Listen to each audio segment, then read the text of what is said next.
రాత్రిపూట ఇప్పుడు నేను చెప్పి 5 తప్పులు ఒకవేళ చేస్తుంటే వెంటనే మానుకోండి. లక్ష్మీదేవి కోపం వస్తుంది. దీనివల్ల అప్పుల బాధలు అవుతాయి. ఆ తప్పులేంటో చూద్దాం.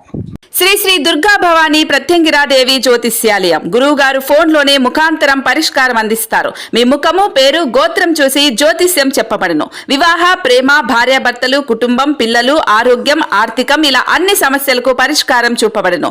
ఒక్క రోజులోనే స్త్రీ పురుష వశీకరణం చేయబడును. మీరెక్కడెక్కడో జ్యోతిష్యం చూపించుకొని నిరాశ చెంది ఉంటే ఆఖరిగా ఒక్కసారి గురువు గారిని సంప్రదించండి. దేవి ఉపాసకులు కామాక్షి ప్రసాద్ గారు. మీరు సంప్రదించవలసిన ఫోన్ నెంబర్ 9177754449.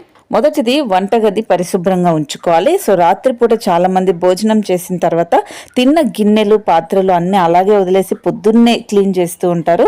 ఇలా చేయకూడదు. ఇలా చేస్తే వాస్తు ప్రకారం నెగిటివ్ ఎనర్జీ అనేది వస్తుంది. పడుకునే ముందు ఎప్పుడు కూడా అన్నీ క్లీన్ చేసి వంటగది నీట్గా పెట్టుకోవాలి.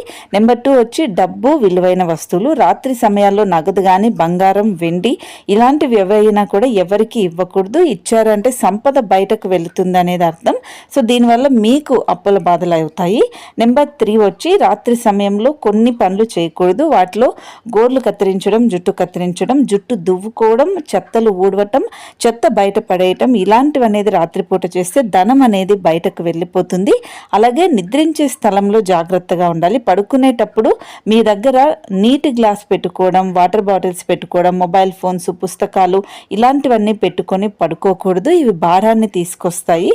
అలాగే ఉప్పు, పాలు, పెరుగు ఇలాంటివి చీకటి పడిన తర్వాత ఎవరికి ఇవ్వకూడదు, ఎవరి దగ్గర తీసుకోకూడదు.